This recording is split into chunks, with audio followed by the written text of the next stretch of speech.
हाय, hello, नमस्कार सर्वांना. मी सारिका आपल्या नवीन व्हिडिओमध्ये सर्वांचं स्वागत करते. तर कसे आहेत सर्वजण? आय होप सर्वजण मस्तच असाल, मजेत असाल. तर तुमचे खूप सारे प्रश्न होते. त्या प्रश्नांची उत्तरं मी आजच्या व्हिडिओमध्ये देणार आहे, कारण प्रत्येकाला रिप्लाय देणं तेवढं शक्य नाही आहे. त्यामुळे म्हटलं व्हिडिओ बनवा. ज्यांनी नवीन चॅनेल चालू केलं आहे त्यांनी मला खूप प्रश्न विचारले होते. मग त्यांच्या प्रश्नांची उत्तरं मी देणार आहे आजच्या व्हिडिओमध्ये. तर व्हिडिओ शेवटपर्यंत बघा. तर लाईव्हचा फायदा काय? चॅनल ग्रो कसं होईल? चॅनल मॉनिटाईज होण्यासाठी किती सबस्क्रायबर लागतात? अजून शॉर्ट व्हिडिओने चॅनल मॉनिटाईज होतो का? परत चॅनल मॉनिटाईज साठी किती सबस्क्रायबर, किती वॉच टाईम कंप्लीट लागतो? लाईव्ह स्ट्रीम चालू करण्यासाठी किती सबस्क्रायबर लागतात? लाईव्ह कधी चालू करता येते? लाईव्ह कशी चालू करायची? असे खूप सारे प्रश्न होते तुमचे. तर काही नवीन ताई आहेत ज्यांनी नवीन चॅनल चालू केलं आहे, त्यांचे खूप सारे प्रश्न होते. तर त्यांच्यासाठी मी आजचा व्हिडिओ बनवते. तर व्हिडिओ नीट शेवटपर्यंत बघा.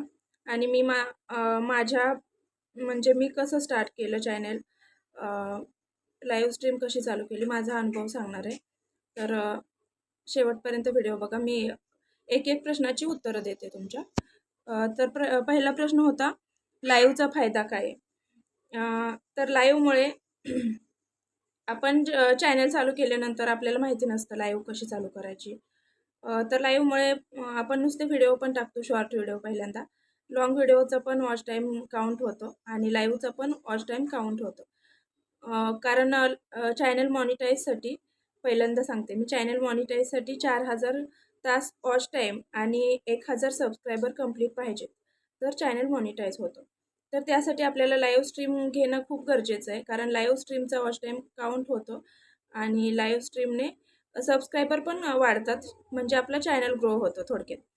त्यामुळे लाईव्ह स्ट्रीम खूप महत्त्वाची आहे आपल्या चॅनलसाठी, चॅनल ग्रो होण्यासाठी.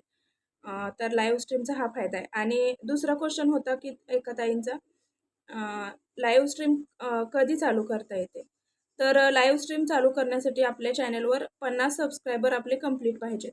50 सबस्क्रायबर कंप्लीट झाल्यानंतर आपल्याला लाईव्ह स्ट्रीम चालू करता येते. आणि लाईव्ह स्ट्रीम कशी चालू करायची? तर आपण शॉर्ट व्हिडिओ बनवतो तिथेच ऑप्शन असतो लाईव्हचा. लाईव्हवर क्लिक केल्यानंतर परत ऑप्शन येतात पुढे, लाईव्ह स्टार्ट करता येते. तर आपल्याला लाईव्ह अशी चालू करायची. तर पुढचा प्रश्न होता, लाईव्हसाठी किती, हां सांगितलं आता, लाईव्हसाठी 50 सबस्क्रायबर कंप्लीट पाहिजे. शॉर्ट व्हिडिओचा वॉच टाईम काउंट होतो का? हा एक प्रश्न होता एका ताईंचा. तर शॉर्ट व्हिडिओचा वॉच टाईम काउंट होत नाही. फक्त लाँग व्हिडिओचा आणि लाईव्हचा वॉच टाईम काउंट होतो. तर शॉर्ट व्हिडिओचा काहीच वॉच टाईम काउंट होत नाही. तर शॉर्ट व्हिडिओने फक्त आपल्याला सबस्क्रायबर मिळतात. शॉर्ट व्हिडिओनं पण आपण चॅनल मॉनिटाईज करू शकतो, पण त्यासाठी वेगळं हे. शॉर्ट व्हिडिओनं चॅनल मॉनिटाईज करायचं असेल तर त्यासाठी 30 म्हणजे 3 महिन्यामध्ये, 90 दिवसामध्ये आपल्याला 30 कोटी व्ह्यू आली पाहिजेत. 3 महिन्यामध्ये, 90 दिवसामध्ये. मग आपण किती पण शॉर्ट अपलोड करू शकतो 90 दिवसामध्ये. तसं आपल्याला जर वॉच टाईमने चॅनल मॉनिटाईज करायचं असेल तर लाँग व्हिडिओ आणि लाईव्ह महत्त्वाचे.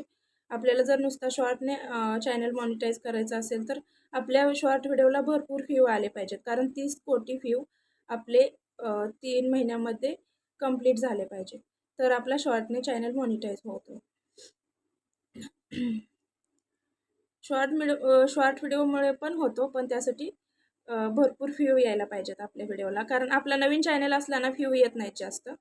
मी तर दोन्ही पण टाकते, म्हणजे शॉर्ट पण टाकते, सबस्क्रायबर वाढतात, आणि लाँग व्हिडिओ पण टाकते आणि लाईव्ह पण घेते, कारण मला वॉच टाईमने चॅनल मॉनिटाईज करायचं, कारण 3 महिन्यात तेवढं शक्य नाही, एवढे व्ह्यू येणे शक्य नाही, कारण तसे व्हिडिओ पण पाहिजेत क्वालिटीचे. म्हणजे आपलं नवीन आपण यूट्यूबर असतो, त्यामुळे आपले चॅनल लगेच म्हणजे सगळ्यांच्या ओळखीचा नसतो जास्त, नवीन असल्यामुळे, त्यामुळे जास्त व्ह्यू येत नाहीत. त्यामुळं मी शॉर्ट नाही शॉर्ट पण बनवते, पण दोन्ही पण बनवायचं जे नवीन आहात त्यांनी. आणि ज्यांच्या व्हिडिओला खरंच जास्त व्ह्यू येतात, मिलियनमध्ये व्ह्यू येतात शॉर्ट व्हिडिओला, त्यांनी ट्राय करू शकता शॉर्ट आणि मॉनिटाईज करणं. पण शक्यतो दोन्ही पण टाकलं पाहिजे, शॉर्ट आणि लाँग व्हिडिओ पण. कारण वॉच टाईमने मॉनिटाईज होतं. कारण 1 वर्षामध्ये मॉनिटाईज झाला पाहिजे वॉच टाईमने, लाँग व्हिडिओने. जर नाही झाला तर परत पण चालतं, 1 वर्षामध्येच व्हावं असं काही नाही. 1 वर्षाच्या पुढे गेलं तरी पण होतं. पण काय होतं, परत वॉच टाईम थोडा कमी व्हायला जातो. म्हणजे पहिल्यापासून स्टार्ट होतं नवीन वर्ष. म्हणजे ते पहिला वॉच टाईम एक दिवस कमी होत जातो. पण होतं तसं पण. पुढे गेला तरी पण चालतं वर्षाच्या पुढं. त्यामुळे नवीन जे आहात त्यांनी व्हिडिओ काळजीपूर्वक ऐका आणि चॅनल स्टार्ट करा आणि व्हिडिओ एका ताईंची अशी पण कमेंट होती की माझ्या चॅनलला स्टार्ट करून 9 महिने झालेत आणि 130 सबस्क्रायबर होते वाटतं त्यांचे. 130 सबस्क्रायबर आहेत असं म्हणाले त्या. आणि मी व्हिडिओ टाकत नव्हते, आत्ता स्टार्ट केले. 9 महिने चॅनलला गॅप दिला त्यांनी, व्हिडिओज टाकले नाहीत, आत्ता व्हिडिओ टाकायला स्टार्ट केला असं म्हणाले त्या. मग मी काय करू, चॅनल स्टार्ट करू का हाच का दुसरा ओपन करू असं म्हणाले त्या.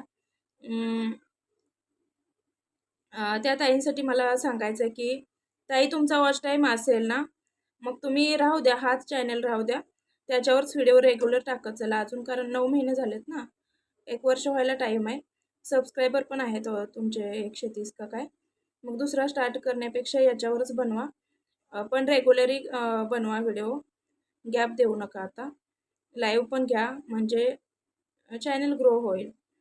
1 वर्षाच्या पुढे गेलं तरी पण रेग्युलर काम करत राहिलं ना, होईल चॅनल मॉनिटाईज. तर आय होप सर्वांना तुमच्या प्रश्नाची उत्तरं मिळाली असतील. तर कसा वाटला व्हिडिओ कमेंट करून सांगा. व्हिडिओ आवडल्यास लाईक, शेअर आणि सबस्क्राईब करायला विसरू नका. तर तुमचे अजून काही प्रश्न असतील तर मला कमेंट करून सांगा, म्हणजे मी त्याच्यावर तसा व्हिडिओ बनवेन पुढे. चला, कसा वाटतं व्हिडिओ सांगा कमेंट करून. बाय सर्वांना, भेटूया नेक्स्ट व्हिडिओमध्ये. तोपर्यंत बाय, काळजी घ्या.